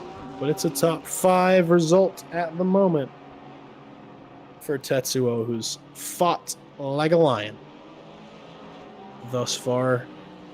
And I would say with that, most of our race battles are sorted, except for this one. Except for Talk to Me Goose and Francis Romain. The gap's been slowly closing over the closing minutes. But no big swings thus far. Couple of tenths here and there. Oh, Talk to Me Goose has a bit of a wiggle through turn 11. But Francis Romain holding firm, holding stern, gripping the wheel with all their might. Absolutely gassing it on the exit. Porsche engines stepping him out just a little bit. And turn 14. I quite like this corner, I must say, and everything I've driven. Poorly. The GT3s, it's quite fun. Prototypes, it's quite fun. Hypercars, it's quite fun. And it is a corner where in some higher downforce machinery, you can do some stupid stuff. You can make some stupid dives for the final corner. Don't recommend it. But you can do it. And no stupid moves happening there in the GT3s. It's just there's not enough apex speed to really get anything over on your competitors.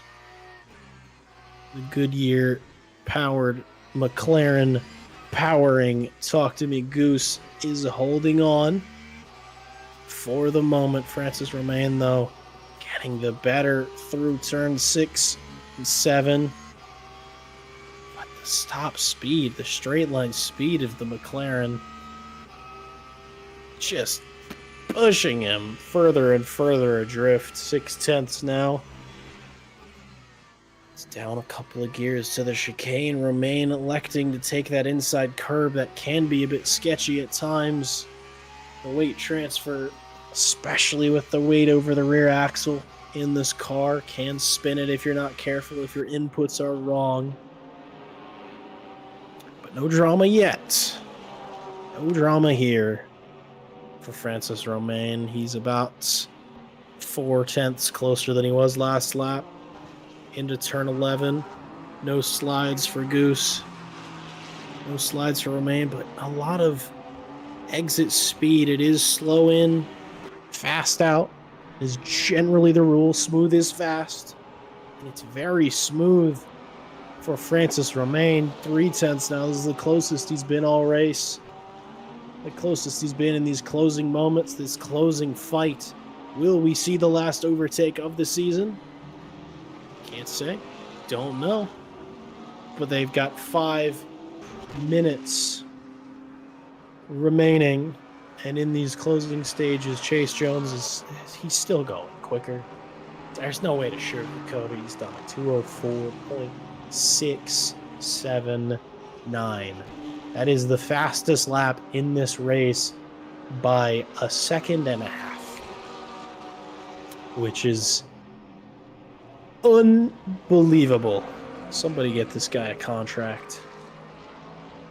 And it seems, though, that Goose is having the better in the first sector over Francis Romain. See, it's 8/10 coming out of turn 6. It's a little bit... Is it the same as last lap? Well, roughly. It's interesting. It seems that Romain seems to have better, more mid-corner coming out of turn 6 and then on to turn 7, but onto the straight. Talk to Me Goose carries a bit more speed, and then the straight line of the McLaren gives him that extra 10th. We'll see. 4 minutes now, ticking down.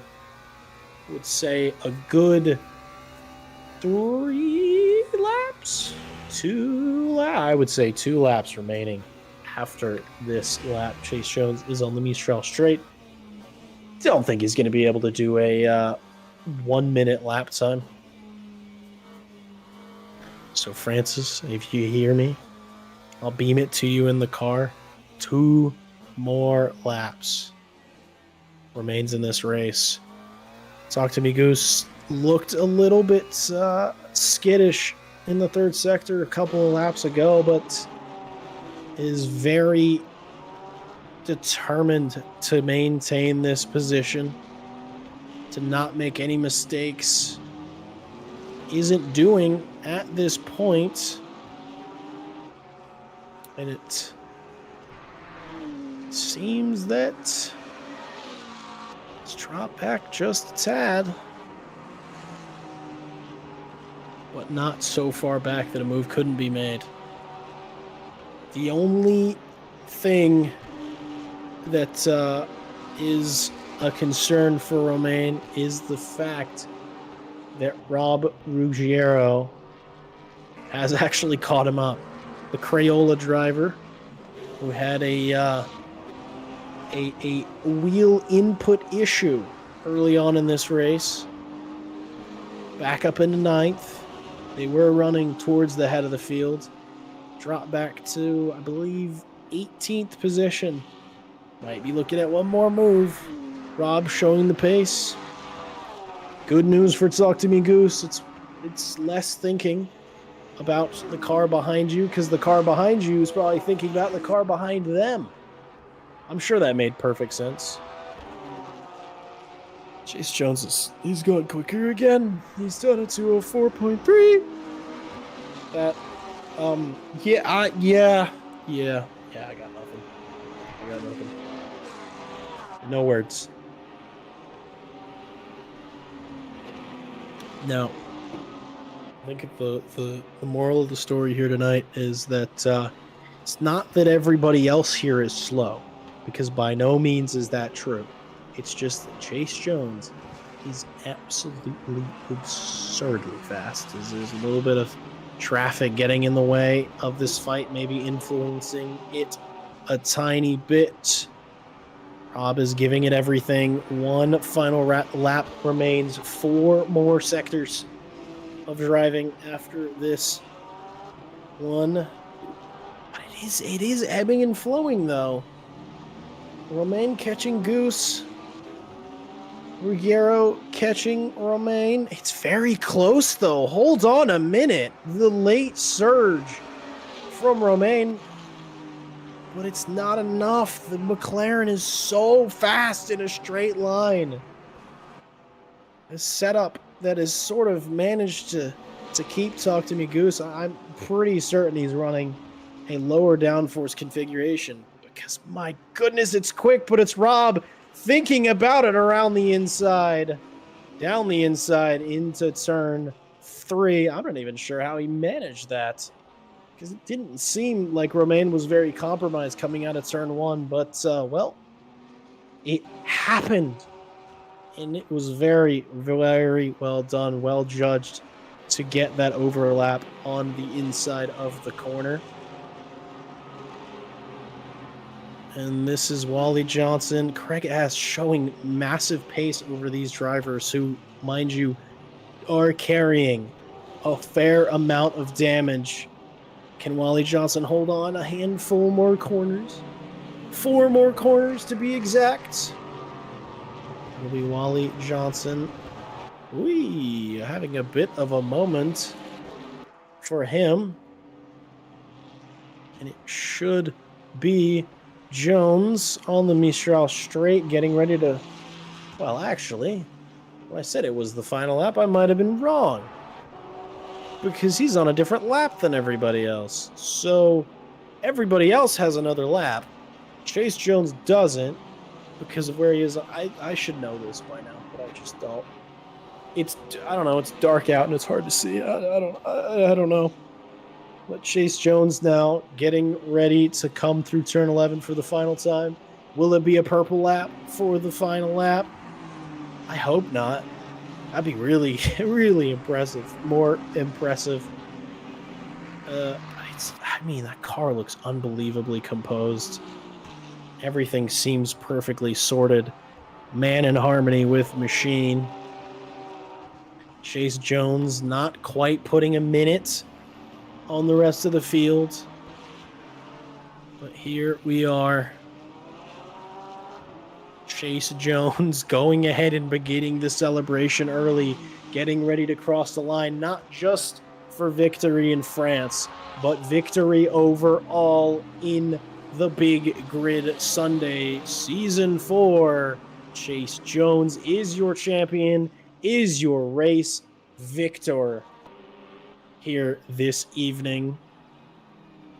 We have Jace Wright, who's in second place. A bit of a contentious position for them to be in, given what all occurred minutes, well, not minutes ago, but moments earlier in the race when there was that contact between Johnson and Ricky Bobby. But we'll see if Wally Johnson can hold on. It's getting close into turn 12. It's sorted through there. There's maybe one more overtaking opportunity, and that's turn 14. Maybe. But I think the gap is far enough ahead for Wally Johnson. Maybe there could have been more, but it's still a podium position. Chase Wright crossing the line moments ago. Many other drivers ending their race as well ahead of Wally Johnson. Wally Johnson survives. They're flashing the lights. They're talking to each other. They're saying GG between Craig and Wally Johnson. And here comes Tetsuo Hideyoshi, keeping it cool, keeping it calm, gaining positions during the pit stop and securing 5th position for the bronze driver. A champion drive and a championship for Tetsuo, a championship for Chase Jones, and a championship for Ricky Bobby. And here comes Talk to Me Goose. Here comes Ruggiero, who didn't get through, and Romain, who remained in 9th. Ladies and gentlemen, I was going to say, I think that's going to do it, but no, we still have... Well, no, I think everybody's crossed the line. Everybody's crossed the line. I can confirm those brake discs absolutely glowing. The burnouts absolutely fiendish from Chase Jones, your overall race victor. Tetsuo Hideyoshi won the race for the bronze field, as a reminder, and Ricky Bobby won the race for the silver drivers. I think, hopefully, I could be wrong. I could be mistaken.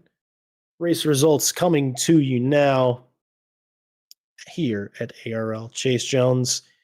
Well, the lap time seems to speak for itself for almost an entirety. And Chase Jones, a absolutely absurdly commanding victory. Ignore the gaps. They're just wrong. It was greater than that. Jace Wright finishing in second position, maybe having a penalty coming their way, but maybe maintaining that position. They had a large gap to Wally Johnson behind, who held on just behind Craig S. Tetsuo Hideyoshi finishing in fifth, doing a strategy victory. Ricky Bobby finished sixth. There was more in it for him, but because of the accident, because of the damage, dropping back to sixth position. Talk to me, Goose, finishing in seventh. Rob Ruggiero in eighth. Francis Romain in ninth. Randy Magruder, 10th position. Campbell, 11th. Laurent Giorgi in a 12th position. Todd Tillery, 13th. Devin Anthony, 14th. Remwing, 15th. Torbjorn Sigleifs in 16th. Daniel Kent in 17th. Cedric Larcher, 18th position. Anthony Pacheco, 19th. Buggy Watt in 20th. And our final finisher with Brent Abbott DNFing after the most mysterious engine disappearing thing I've ever seen. And Lois Uncle Ross DNFing after massive damage being carried and, well, quite frankly, giving up early on in the race after being taken out before turn one. But, ladies and gentlemen, that's going to be it for our broadcast this evening. And, well, what can I say other than thank you for joining us here on America's Racing League? Hopefully, there will be more of this to come more frequently. And that is the finale of the Big Grid Sundays. Plenty more going on here at America's Racing League. Please check out our Discord. Check us out on SimGrid if you're interested in joining any events. It is a wonderful community. There are wonderful people. And it's all wonderful. So thank you again for joining us here. I've been Jack Mays, your commentator. I hope you didn't get tired of my voice. You'll probably be hearing more of it more consistently. Thank you to Cormac Malloy for giving us the pretty pictures and keeping me mostly on topic. I think I talked about racing the whole time, which is a new record for me. I usually start talking about waffles or something stupid. But I hope all of you have a great night or afternoon or morning, wherever you are, whoever you are. Thank you for joining us one final time, and I hope to see you all soon.